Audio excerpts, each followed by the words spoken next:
Welcome to our channel. If you want to activate a credit card at an ATM, follow these step-by-step instructions to ensure everything is set up properly and works smoothly. Step 1.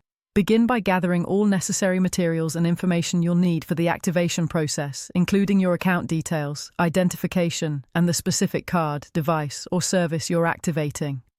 Step 2. Access the appropriate platform by opening your web browser or mobile app. Make sure you're using a secure internet connection to protect your personal information during the process. Step 3. Locate the activation section within the platform.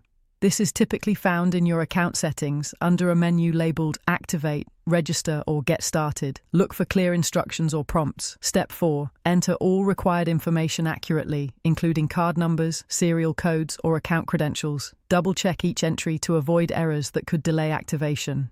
Step 5. Follow any verification steps that appear on screen.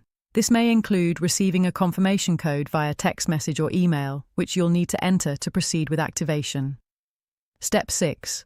Review all terms and conditions carefully before accepting. Make sure you understand any fees, limitations, or usage policies that apply to your activation. Step 7. Complete the activation by clicking the final confirmation button. You should receive an on-screen message indicating successful activation, along with a